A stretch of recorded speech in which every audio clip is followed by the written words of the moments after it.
आज की वीडियो बहुत ही जबरदस्त है। हमने ब्रह्मांड के सबसे बड़े रहस्य को सुलझा लिया है। जिस सवाल का जवाब हम हजारों सालों से ढूंढ रहे थे, उसका जवाब हमें मिल गया है। आज हम साबित करेंगे कि इस दुनिया में ना तो कोई भगवान है, ना उसे हम जान सकते हैं और ना ही कभी देख पाएंगे।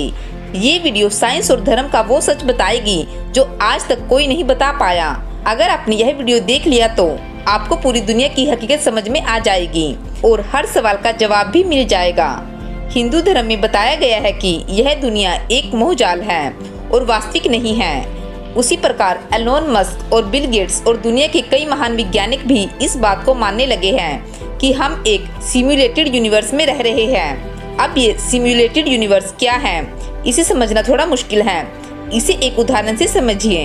हम सभी लोग सपने लेते हैं और सपने में जो कुछ भी होता है वो हमें बिल्कुल वास्तविक लगता है, लेकिन हमारे सपने ज्यादा लंबे नहीं होते और हमें जल्द ही पता चल जाता है कि वो यह सिर्फ एक सपना था। लेकिन सोच कर देखो, आप सपने में दूसरी दुनिया में चले जाते हैं जहाँ पहले आपका जन्म होता है। फिर आप बड़े होते हो और आप अपनी पूरी जिंदगी जीते हो।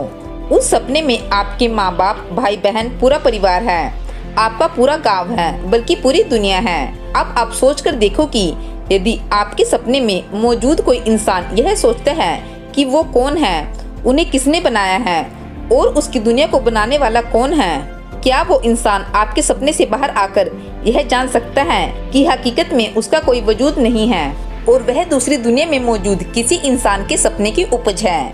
इसका जवाब होगा नहीं, क्योंकि वो इंसान एक हकीकत नहीं है बल्कि एक इंसान का सपना है। उसी प्रकार आज दुनिया के ज्यादातर वैज्ञानिक मानने लगे हैं कि हमारी दुनिया वास्तविक नहीं है।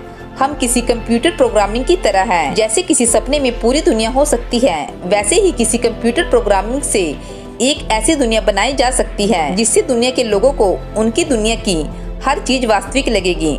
इसे थोड़ा अच्छी तरह से समझे। सबसे पहले कंप्यूटर में जो गेम था उसमें सिर्फ एक डॉट थी। उसके बाद 2D गेम और जैसे सुपर मारियो और उसके बाद 3D गेम आए जिनमें हर चीज हमें वास्तविक लगने लगी। लेकिन आज हमारे पास VR गेम है जिनमें हमें हर चीज बिल्कुल वैसे ही लगती है जैसे वो सच में हो।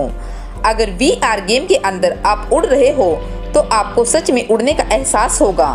अगर VR गेम में आप किसी पहाड़ की चोटी पर खड़े हैं तो नीचे देखकर आपको सच में डर का एहसास होगा। यानी VR गेम के अंदर हम सब कुछ चीजों के होने का असली एहसास कर सकते हैं। इसी गेम की मदद से एक ऐसी दुनिया बनाई जा सकती है जिसमें हम वो सब कुछ देख पाए और वो कर पाए जो हमारी इस दुनिया में संभव नहीं है। लेकिन 20 से 30 सालों बाद हम कंप्यूटर प्रोग्रामिंग और कृत्रिम बुद्धि की मदद से एक ऐसी दुनिया बना सकेंगे जिसमें रहने वाले हर इंसान का अपना दिमाग होगा और वो अपनी इच्छा से ही सब काम कर सकेंगे। उस दुनिया में हर चीज होगी जैसे हमारी दुनिया में है। उस दुनिया में लोग पैदा भी होंगे और मरेंगे भी और नए बच्चे भी पैदा करेंगे। यानी वो दुनिया पूरी तरह से वास्तविक होगी और उस दुनिया में रहने वाले किसी भी इंसान को यह पता नहीं होगा कि वो हकीकत में नहीं है बल्कि किसी बड़े से कंप्यूटर के अंदर है। इसी को ही सिम्युलेटेड वर्ल्ड कहते हैं। सोच कर देखो कि अगर हमारी दुनिया को किसी ने बनाया है तो क्या इसे बनाने वाला भी इस दुनिया में होगा? इसका जवाब है नहीं, क्योंकि इसको बनाने वाला दूसरी डायमेंशन में होगा और उसने कहीं और बैठकर हमारी दुनिया को बनाया होगा। और जिस प्रकार किसी के सपने में मौजूद इंसान सपने से ही बाहर आकर उस सपने को देखने वाले से कभी नहीं मिल सकता, उसे कभी नहीं जान सकता, उसी प्रकार हम इस दुनिया को बनाने वाले के बारे में कभी नहीं जान सकते, ना उसे देख सकते हैं, ना कभी उससे मिल सकते हैं। इसलिए अगर भगवान यानी इस दुनिया को बनाने वाला अगर कोई सच में है तो हम उसे कभी भी नहीं जान पाएंगे, चाहे हम जितनी भी कोशिश कर लें। आज साइंस की वजह से हम इस दुनिया के बारे में बहुत कुछ जान चुके हैं। पहले हम यह सोचते थे कि पृथ्वी ही पूरी दुनिया है और ये चांद सितारे कुछ भी नहीं हैं और ये सब पृथ्वी का चक्कर लगाते हैं। फिर हमें पता चला कि पृथ्वी तो सिर्फ एक ग्रह है और हमारा सूर्य पृथ्वी से लाखों गुना बड़ा है। बाद में पता चला कि हमारे सूर्य जैसे अरबों सितारे हैं जो एक आकाशगंगा में मौजूद हैं और ऐसी अरबों खरबों आकाशगंगा हैं। लेकिन आज तक हम यह पता नहीं लगा पाए कि यह दुनिया कितनी बड़ी है और कहां तक फैली है। क्या इसकी कोई सीमा है?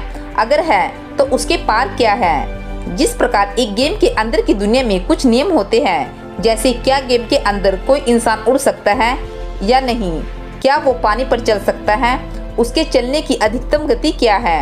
उसी प्रकार हमारी दुनिया के लिए कुछ नियम बने हैं जिन्हें हम लॉ ऑफ नेचर कहते हैं। इस दुनिया में प्रकाश की स्पीड से ज्यादा तेज कोई भी चीज नहीं चल सकती। लेकिन ये ब्रह्मांड के नियम किसने बनाए हैं? आज पबजी जैसे गेम खेलने वाले करोड़ों लोग हैं और उन्हें अच्छी तरह से पता होगा कि गेम के अंदर वो क्या क्या कर सकते हैं और क्या नहीं।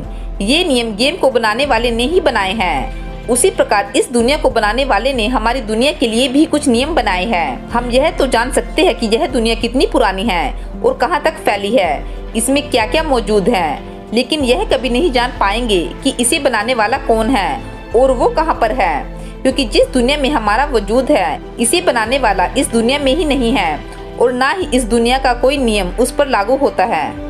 अब सवाल यह है कि हम इंसान तो कभी भी नहीं जान पाएंगे कि दुनिया बनाने वाला कौन है, लेकिन क्या खुद इस दुनिया को बनाने वाला हमारी दुनिया में आकर हमें मिल सकता है?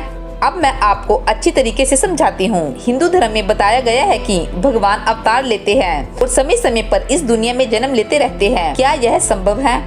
मान लो मैं एक सपना देख रही हूँ जिसमें एक पूरी दुनिया है, लेकिन मैं उस दुनिया में खुद जाकर उस दुनिया के लोगों से मिलना चाहती हूँ, तो क्या मैं अपने वास्तविक शरीर के साथ जाकर उस दुनिया के लोगों से मिल सकती हूँ? इसका भी जवाब होगा नहीं। उसी तरह किसी गेम को बनाने वाला इंसान अगर किसी कंप्यूटर में मौजूद उस गेम के अंदर जाना चाहे तो क्या वो अपने शरीर के साथ खुद उस गेम के अंदर जा सकता है? इसका भी जवाब होगा नहीं।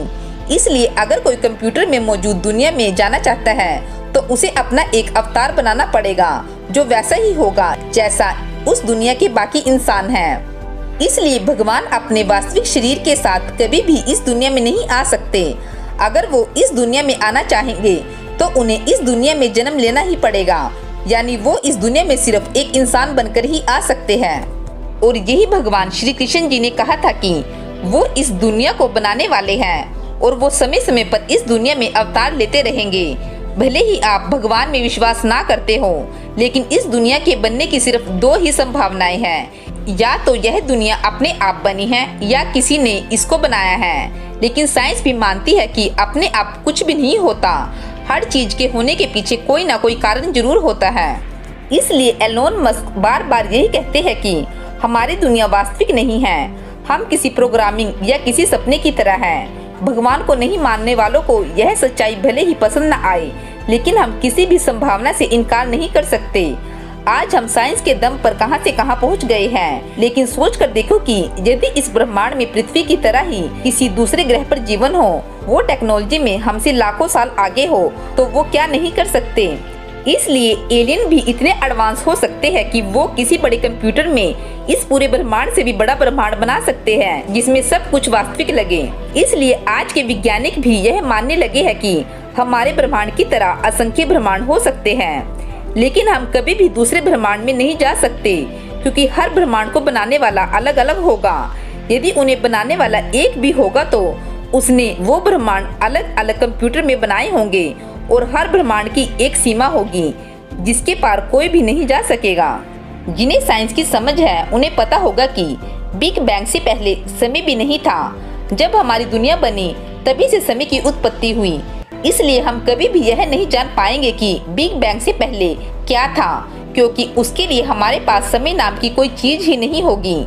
उसी प्रकार हम भविष्य में किसी कंप्यूटर के अंदर कोई दुनिया बनाते हैं तो उस दुनिया का समय भी वहीं से शुरू होगा जहां से हम इस दुनिया की शुरुआत करेंगे। अगर बाद में उस दुनिया का कोई इंसान यह जानना चाहेगा कि उस दुनिया से पहले क्या था, तो इस सवाल का कोई मतलब ही नहीं रह जाता, क्योंकि हम भी यही सोचते हैं कि हमारी दुनिया के बनने से पहले यहाँ पर क्या था। आज हमारी दुनिया में अंतरिक्ष, स्टार और प्लैनेट्स है, समय है, लेकिन इस दुनिया के बनने से पहले इस दुनिया की कोई भी चीज नहीं थी, ना समय, ना ये खाली स्पेस और ना ही कोई मटेरियल।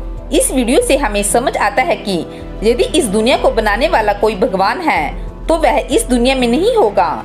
इसलिए उसे ढूंढना और जानने की कोशिश करना ही बेकार है, क्योंकि हम अपने दिमाग से यह कभी नहीं जान पाएंगे। हम सिर्फ उसे महसूस कर सकते हैं, वो भी सिर्फ अपनी कल्पनाओं में।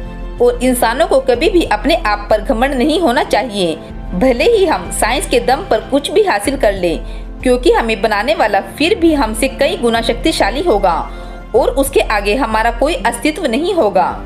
तो फ्रेंड्स, आपकी इस बारे में क्या राय है? हमें कमेंट करके जरूर बताइए।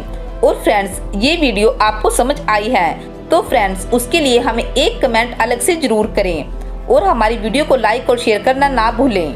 अगर आप हमारे चैनल पर नए हैं तो प्लीज़ मेरे बेस्ट इन्फो चैनल दीप्ति और रियल साइंस चैनल को जरूर सब्सक्राइब कर लें। Thanks for watching.